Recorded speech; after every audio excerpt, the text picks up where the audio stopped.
बच्चा very very good evening to everyone. बच्चा heading लिखो। अभी फिलहाल मैं फिर बच्चों को एक इजी टॉपिक शुरू कर रहा हूं।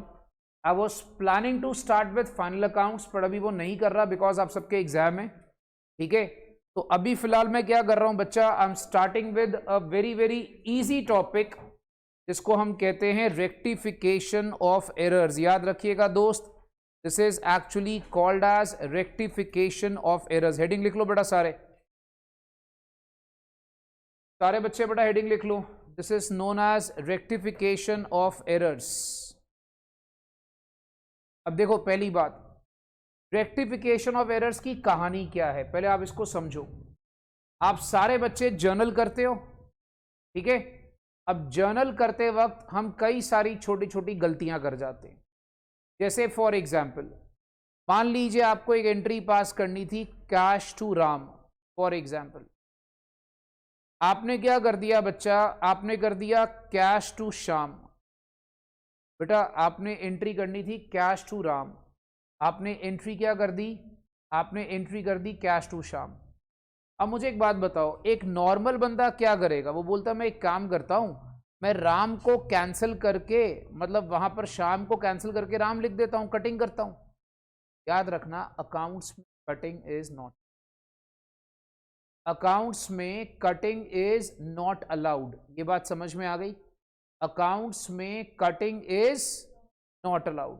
तो हम क्या करते हैं, हम इसको ठीक करते हैं। रेक्टिफिकेशन का मतलब क्या होता है? की हुई गलती को ठीक करना, रेक्टिफाई करना। ठीक है, तो हम क्या करते हैं, जो जर्नल में हमने गलतियां करी होती है, हम उन जर्नल की गलतियों को ठीक करते हैं एक और एंट्री पास करके, and that entry is called as rectifying entry. बड़ा इजी सा चैप्टर है, जर्नल के ऊपर बेस्ड है। This chapter is very easy. आपने क्या करना है बेटा, जो आपने मिस्टेक्स करी हैं उन मिस्टेक्स को आपने रेक्टिफाई करते जा, और उन मिस्टेक्स को ठीक करने के लिए आपने एक और एंट्री पास करनी है जिसका नाम होगा रेक्टिफिकेशन एंट्री।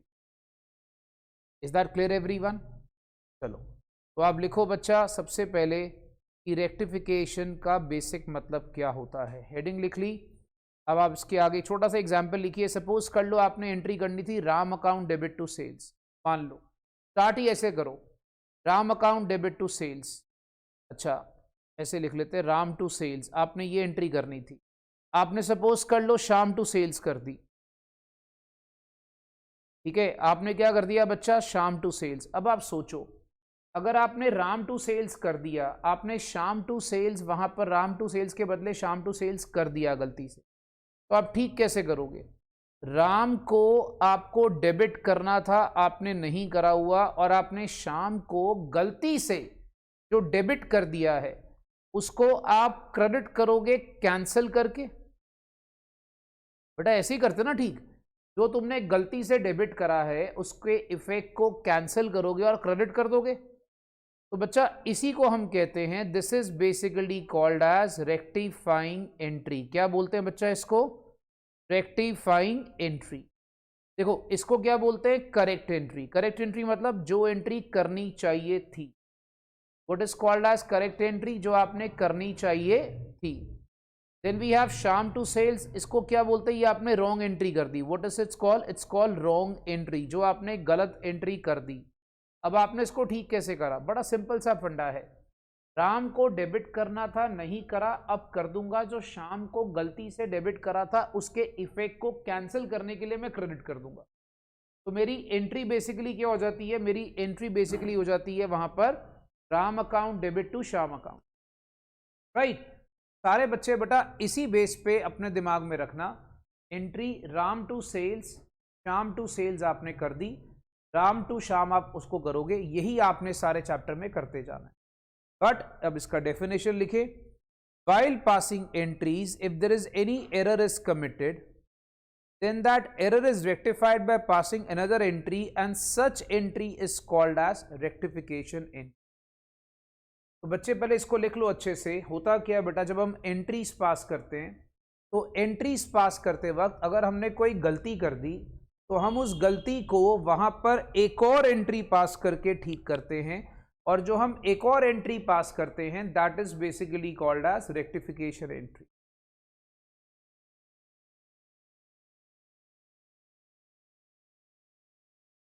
बेटा एवरीबडी इज क्लियर? तो ये बच्चे याद रखेंगे, हम उस मिस्टेक को एक और एंट्री पास करके ठीक करते हैं, and that particular entry which is passed on behalf of another entry is known as rectification entry.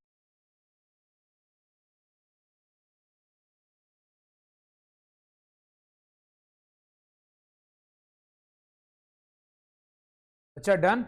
अब सुनो, मुद्दा क्या है, जो एरर्स होते हैं वो कितने टाइप्स के होते हैं, इसको अच्छे से सुनना, this is a very important theory, this theory is very very important. जो एरर्स होते हैं मेरे भाई वो कितने टाइप्स के होते हैं, इसको हम बोलते हैं टाइप्स ऑफ एरर्स। देखो, जो एरर्स होते हैं वो बेसिकली आपके पास एक होता है एरर ऑफ ओमिशन, एक होता है एरर ऑफ कमीशन, एक होता है एरर ऑफ प्रिंसिपल, और एक होता है कंपनसेटिंग एरर। तो याद रखना, जो आप गलतियां करते हो वो गलतियां आपकी 4 तरह की होती, राइट? जो आप मिस्टेक्स करते हो वो मिस्टेक्स कितने टाइप्स की होती हैं? 4 टाइप्स की। सबसे पहले एरर ऑफ ओमिशन क्या होता है, सारे बच्चे समझो, what are error of omission? Error of omission है क्या? देखो, अब सपोज कर लो, पहले समझ लेना फिर नोट कर लेना। 2 तरह का ओमिशन होता है, एक होता है कंप्लीट ओमिशन। कंप्लीट ओमिशन मतलब जब तुमने पूरी एंट्री छोड़ दी, जब तुमने पूरी एंट्री छोड़ दी उसे हम क्या बोलते हैं बच्चा? That is basically called as complete omission. That means you have not shown the entire entry, you have not shown the entire entry. अब अगर आप नोटिस करते हो, जैसे फॉर एग्जाम्पल मुझे एंट्री करनी थी राम टू सेल्स, मैंने ये सारी एंट्री नहीं, मैंने राम डेबिट टू सेल्स की सारी एंट्री खा गया। अब मुझे को एक बात बताओ, राम डेबिट टू सेल्स की अगर मैं सारी एंट्री खा गया, इसका मतलब होता है मैंने ना एंट्री करी डेबिट में, ना एंट्री करी क्रेडिट में।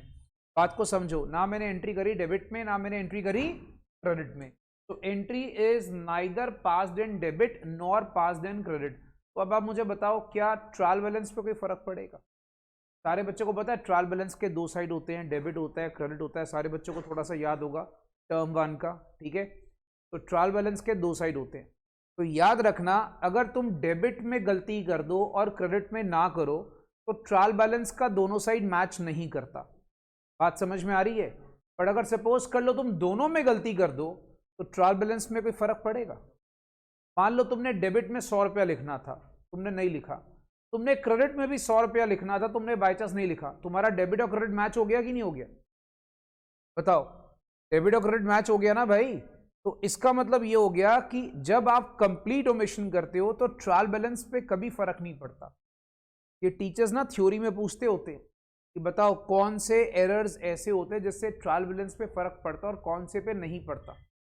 तो सोचो, अगर मैं एंट्री का डेबिट और क्रेडिट दोनों नहीं लिखूंगा तो मेरा ट्रायल बैलेंस में फर्क नहीं पड़ेगा।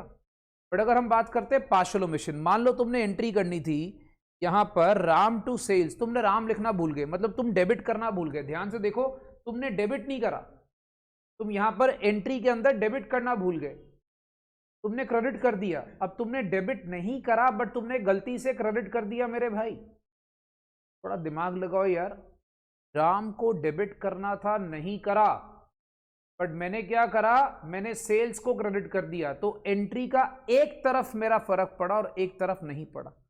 तो बताओ ट्रायल बैलेंस पे फर्क पड़ेगा इससे? यस पड़ेगा। तो याद रखना, मैं इसके नीचे आपको लिख देता हूं, मैं साइड पे लिख देता हूं यहां पर कि trial balance will be affected. So याद रखना, इससे ट्रायल बैलेंस पे फर्क पड़ेगा, इससे ट्रायल बैलेंस पे फर्क पड़ता है। बच्चे इसको नोट कर लें please, and once it is noted please एक बार मुझे बता देना कि ये सारा कुछ क्लियर है।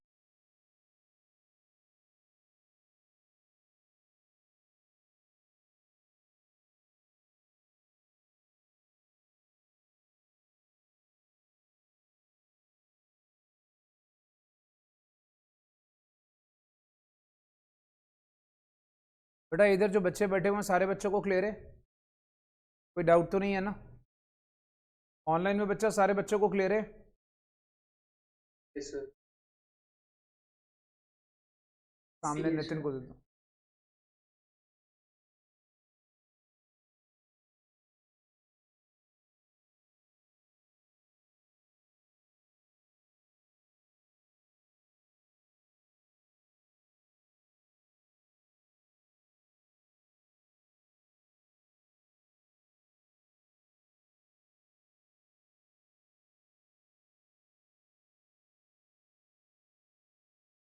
Okay, I hope it is noted.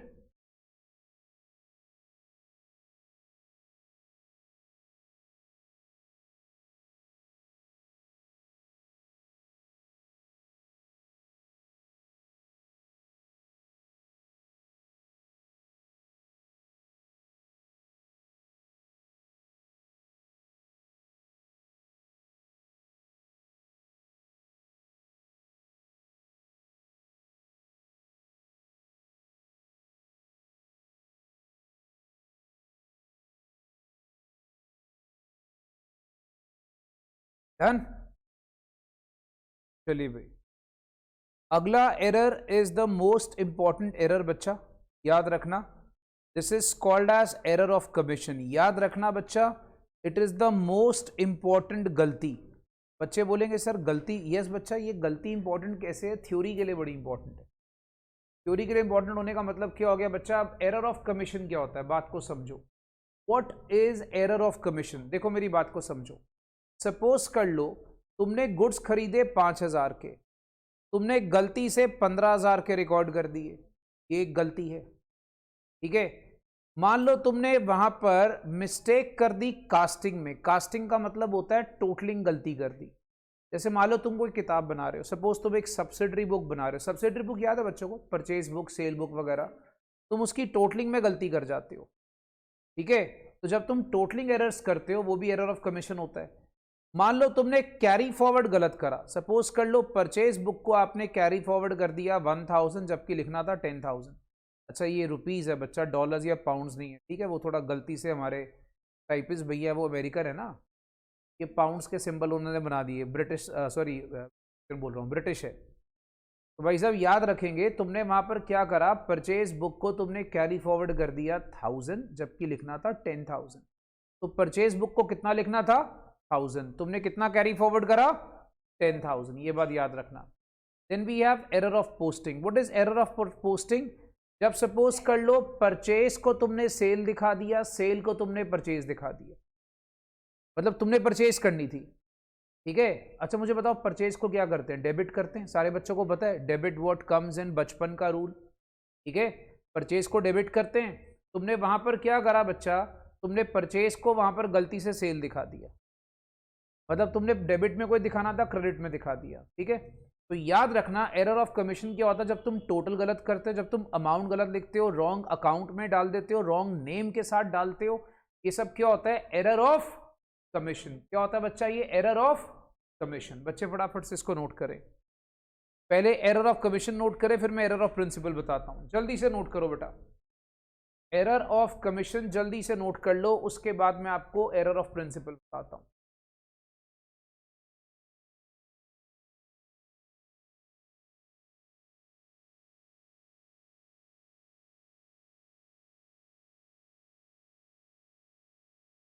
अच्छा मैं आपको एक चीज़ बता देता हूँ।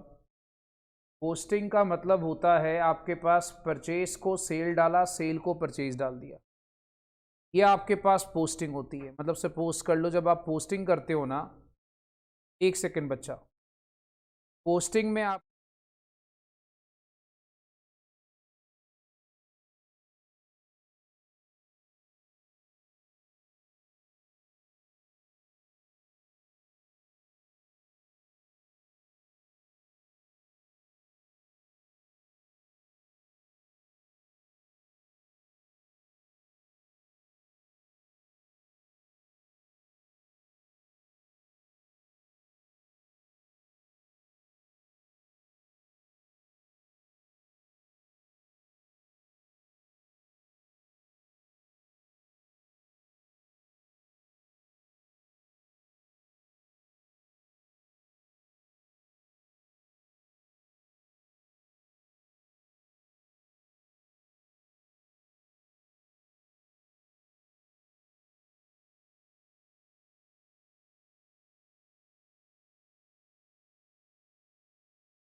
ओके, अब भाई इसके बाद अगली कहानी आती है which is basically called as error of principle. Now what is error of principle? देखो, अकाउंट्स में बहुत सारे अकाउंटिंग प्रिंसिपल्स होते हैं।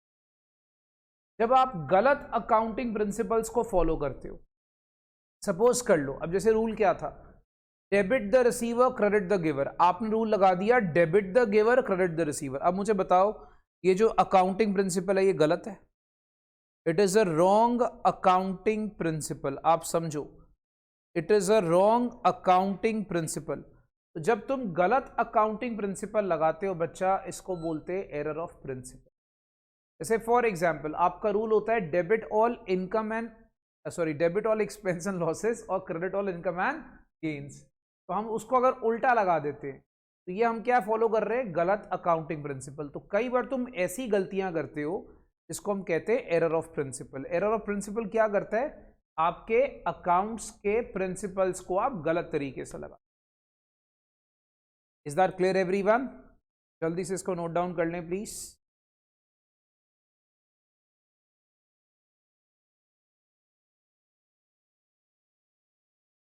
नहीं बच्चा, ट्रायल बैलेंस रेक्टिफाई नहीं करेगा। You wrong in this case. मैं बोल रहा हूं कि गलतियों से ट्रायल बैलेंस पे फर्क पड़ता है। मैंने ये तो नहीं बोला ट्रायल बैलेंस रेक्टिफाई तो बीआरएस भी नहीं करता। रेक्टिफाई तो बीआरएस भी नहीं करता। बीआरएस क्या करता है? खाली कैश बुक और पासबुक को मैच करा देता है।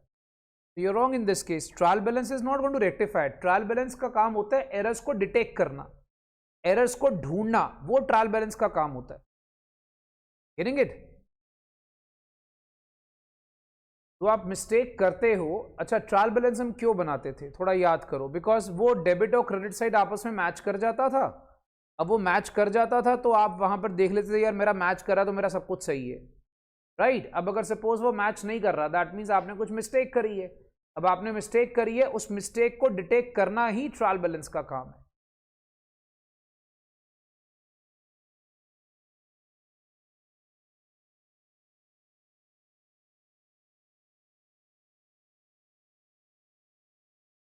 क्या हो गया नोट? हाँ जी बच्चा।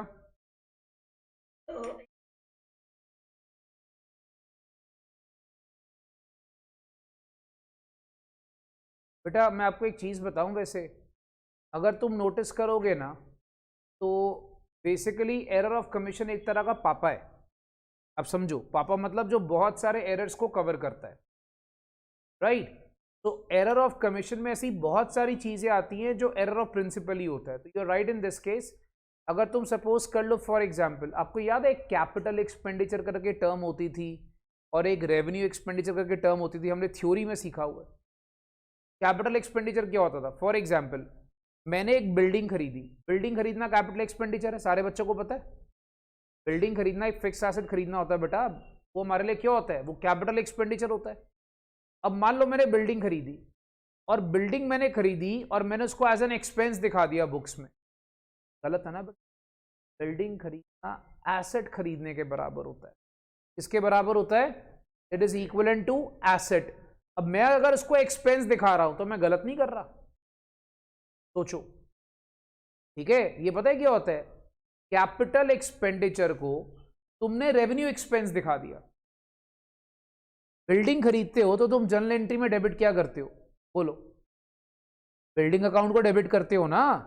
बिल्डिंग टू कैश एंट्री करोगे ना भाई, तुम एक्सपेंस टू कैश थोड़ी कर दोगे। तो जब तुम बिल्डिंग के बदले एक्सपेंस दिखा देते हो तो इसका मतलब ये होता है कि तुमने बिल्डिंग के बदले खर्चा दिखा दिया। तो वो जो एक्सपेंस तुमने दिखाया मेरे बच्चा, वो एक्सपेंस तुम्हारा अल्टीमेटली कैपिटल का तुमने रेवेन्यू कर दिया। तो ये भी एक एरर ऑफ प्रिंसिपल है। ये भी क्या है? Error of principle. क्योंकि प्रिंसिपल का मतलब होता है तुमने कोई रॉन्ग अकाउंटिंग प्रिंसिपल को गलत फॉलो करा।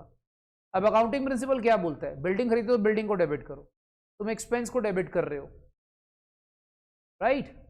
बच्चा मैं आपने पूछा इसलिए मैंने एक एग्जांपल आपको और दे दिया, error of principle. Is this clear everyone? सारे बच्चों को यहां तक समझ में आ गया? बड़ा इंपॉर्टेंट है थ्योरी के लिए, याद रखना। ये ना आपकी आंटी स्कूल में पेपर में डाल देती है टाइप्स ऑफ एरर्स लिखो, ये सारा छाप आओ same as it is, same language same flow chart, पूरे नंबर देगी आंटी। हाँ, अगर आपकी बनी बनाई होगी तो। कल को आप लोग स्कूल की आंटी अंकल से लड़ाई कराते हो, फिर नंबर नहीं मिलते, फिर आप ब्लेम मेरे को करोगे। लड़ना नहीं बेटा टीचरों से, +1 में नहीं लड़ना, +2 में कोई बात नहीं। बहुत अच्छी बात है बेटा, भगवान आपका भला करे, स्कूल जाओ ही ना। इधर देखो मेरे बच्चा, कंपनसेटिंग एरर्स, अगली कहानी। देखो इसको ना पहले समझ लो, बाद में नोट करना, कीप योर पेन्स डाउन, ये थोड़ा समझने वाली गेम है। देखो कंपनसेटिंग का मतलब क्या होता है, व्हाट इज कंपनसेटिंग? पहले मुझे कंपनसेटिंग का मतलब किसी बच्चे से जानना है, क्या होता है कंपनसेटिंग? किसी के नुकसान का भुगतान करना, राइट? किसी के लॉस को कंपनसेट कर देना, that is basically called compensating. अब होता क्या है, फॉर एग्जाम्पल, एक एग्जाम्पल देखो, मैंने यहाँ पर इसलिए जगह छोड़ी है, यहीं पे एग्जाम्पल देता हूँ। मान लो ये ट्रायल बैलेंस है, बच्चों को थोड़ा ट्रायल बैलेंस याद होगा, ये वाला डेबिट साइड होता है, ये वाला क्रेडिट साइड होता है। अच्छा, अब अगर सपोज कर लो मुझे यहां पर परचेज लिखनी थी 10,000 की, ठीक है, और मुझे यहां पर सेल लिखनी थी 15,000 की। मैंने क्या करा, ये मान लो मेरा करेक्ट ट्रीटमेंट था, ये मेरा क्या था, करेक्ट ट्रीटमेंट। अब मैंने रॉन्ग ट्रीटमेंट क्या कर दिया, मैंने गलती से ना परचेज तो मैं लिखना भूल ही गया, परचेज में अमाउंट डालना भूल गया, और मैंने सेल के अंदर 15,000 के बदले 5,000 डाल दिया। अब मुझे बताओ कि ये करना था और ये करा, इससे मेरे ट्रायल बैलेंस में क्या फर्क पड़ा? अगर तुम ध्यान से अकल लगाते हो दोस्तों, तो तुम्हारी जो परचेज थी वो 10,000 थी, तुम्हारी सेल थी 15,000, तो प्रैक्टिकली तुम चेक करोगे तुम्हारा नेट इफेक्ट तो 5,000 क्रेडिट ही आ रहा था।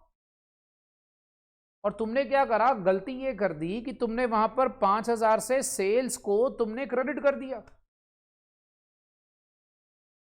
अच्छा, अब ये तुमने करी गलती है, बट गलती ऐसी करी है कि वो गलती भी गलती ना होते हुए गलती ठीक हो गई। सर का दिमाग खराब हो गया, ये क्या बोल रहे हैं बेटा? मैं ये कह रहा हूं कि कई बार हम लोग एक ऐसी मिस्टेक करते हैं जो हमारी दूसरे मिस्टेक के साथ नलीफाई हो जाती है। नलीफाई समझते हो? कंपनसेट हो जाती है। तो ऐसी गलतियां जिनको आपका ट्रायल बैलेंस कभी ढूंढ नहीं पाता, उसे हम क्या बोलते हैं, कंपनसेटिंग एरर्स। याद रखना, ट्रायल बैलेंस को माना जाता है कि भाई साहब ट्रायल बैलेंस ना सब कुछ आपका सही बताता है, नहीं, ये गलत चीज। ट्रायल बैलेंस हर चीज सही नहीं बताता, ट्रायल बैलेंस पे अकाउंटेंट पूरा डिपेंड नहीं रह सकता। तो याद रखना, कई बार ऐसी मिस्टेक्स होती, इसको बोलते हैं कंपनसेटिंग एरर्स। और ये जो एरर्स होते हैं ये कभी भी ट्रायल बैलेंस डिटेक्ट नहीं करता, क्योंकि ये एरर क्या होते हैं, ये एक गलती दूसरी गलती को कंपनसेट कर देती है। तो क्या बोलते हैं, कंपनसेटिंग एरर्स। अब इसको नोट करो विद एग्जांपल, नोट करो बच्चा। भाई साहब नहीं समझ में आएगा तो बता देना, फुल स्क्रीन कर दूंगा।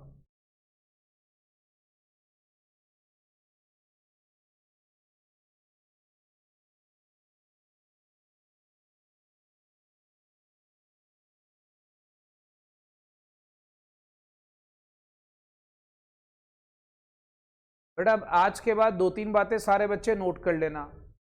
बैकअप भी नहीं मिलेगा जल्दी से किसी बच्चे को, ना ही बच्चे को ऑनलाइन क्लास मिलेगी जब तक बच्चे का जो घर है यहां से कम 25 किलोमीटर दूर ना हो। और मैं सारे घर के एड्रेस लेके लोकेशन ट्रेस कर लूंगा किसी ने झूठ बोला तो। याद रखना बच्चा, ना मैं बैकअप दूंगा, क्योंकि बच्चों ने बहुत ड्रामा कर लिया अगले पहले 6 महीने, कोई आ रहा है कोई नहीं आ रहा, कोई बैकअप देख रहा है, सब कुछ बंद। You have to be regular for all the classes ना। तो बाद में रोना नहीं कि सर ने बैकअप नहीं दिया। बैकअप ऐप में डालेंगे बट सारे बैकअप लॉक्ड हो जाएंगे। अब all the backups will be locked, it will be open only during your final exams, not before that.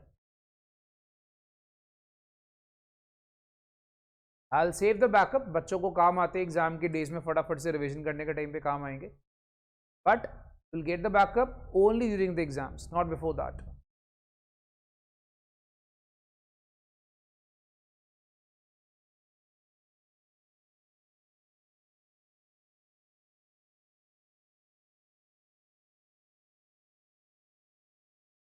बेटा ये नोट हो गया?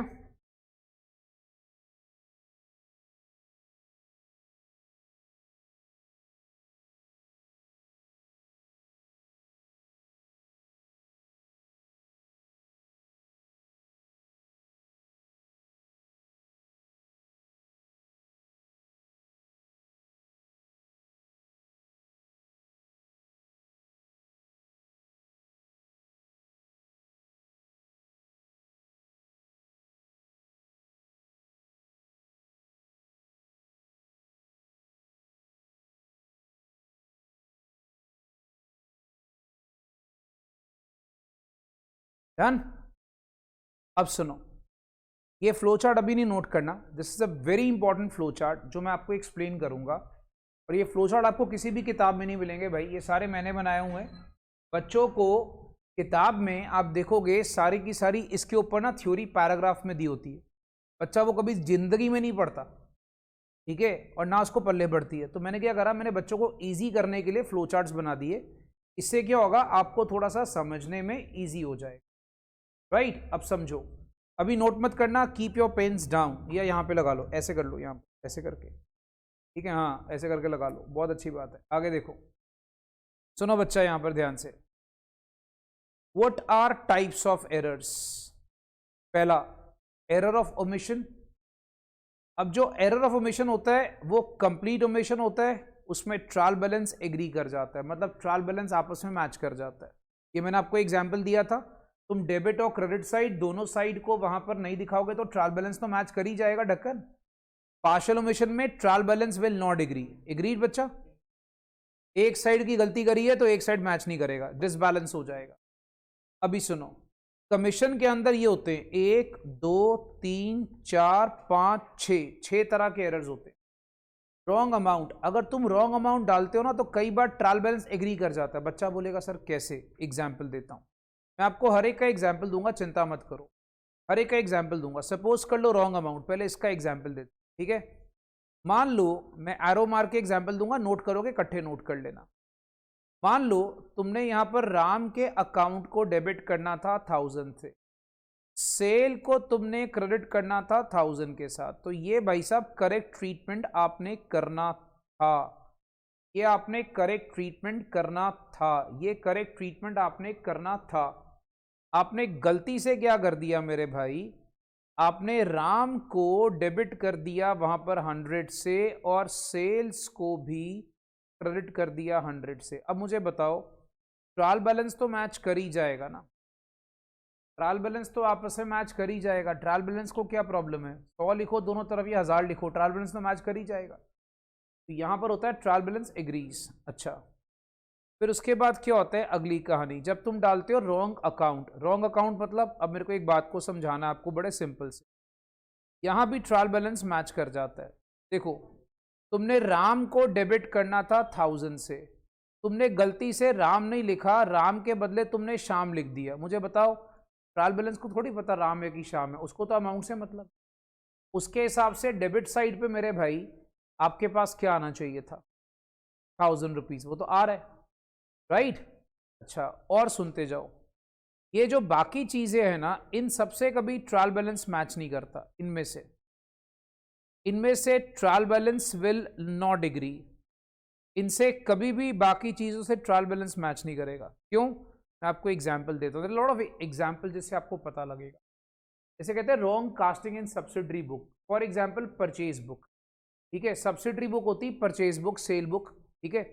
अब अगर मान लो परचेज बुक का टोटल आपका आता है, फॉर एग्जांपल परचेज बुक का, मैं पीबी लिख दूं बेटा, पीबी समझ जाओगे, पीबी का फुल फॉर्म परचेज बुक।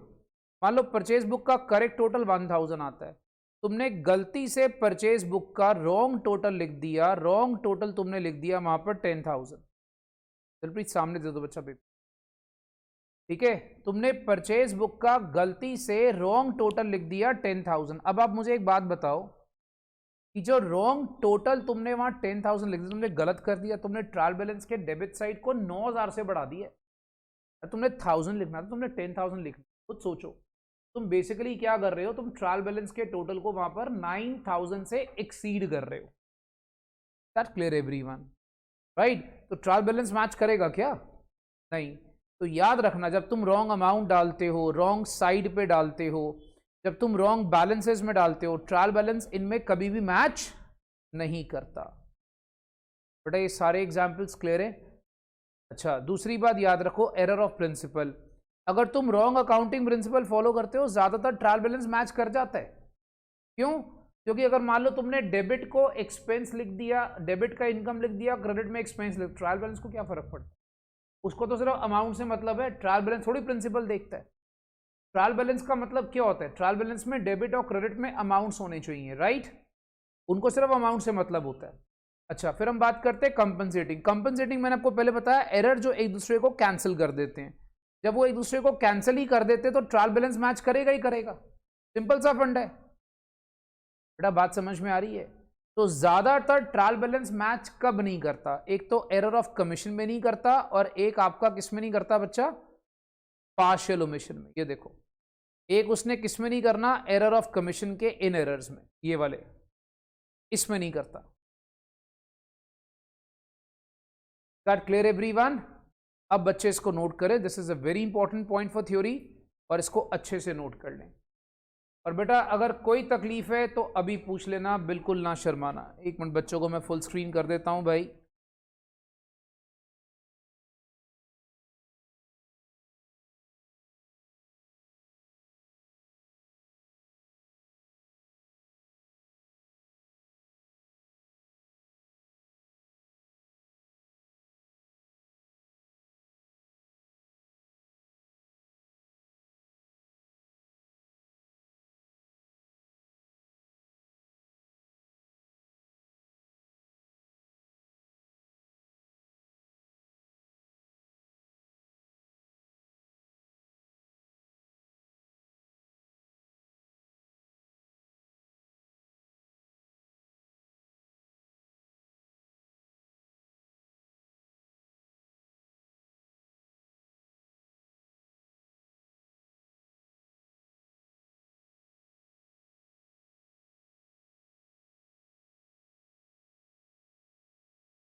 है भाई, 1 मिनट वेट कर लो। Let everyone note it down. और बच्चे नोट डाउन कर रहे हैं। एग्जाम्पल्स के नीचे बच्चा अपने एरोज बना लेना।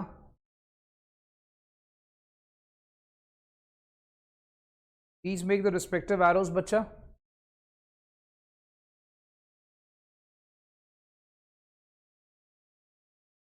अब सारे बच्चे एक चीज याद रखना बच्चा, कल आप लोग जब आ रहे हो, जिनकी एक्स्ट्रा क्लास है वो तो 1 बजे आएंगे। ये थ्योरी पढ़कर आना, वरना कल हमने करने हैं फंडास, वो फिर आपको समझ में नहीं आएंगे। फिर फंडास इस थ्योरी पे बेस्ड है। देखो हम क्लासेस को इस तरह से डिवाइड करेंगे, जैसे हमने फर्स्ट क्लास करी इस चैप्टर की, ये सारी थ्योरी थी। थ्योरी खत्म इस चैप्टर की, कल हम करेंगे फंडास और परसों से हम शुरू कर देंगे क्वेश्चंस। और अब आपको पता है मैक्सिमम बच्चों का सब्जेक्टिव हो गया है इसके बाद वाला टर्म, तो हम लोगों ने एक एक एंट्री को डिटेल में with format with narrations, right. First term में तो काफी बच्चे बच गए थे नरेशन से, अब आपको लिखनी पड़ेगी वरना मार्क्स कटेंगे।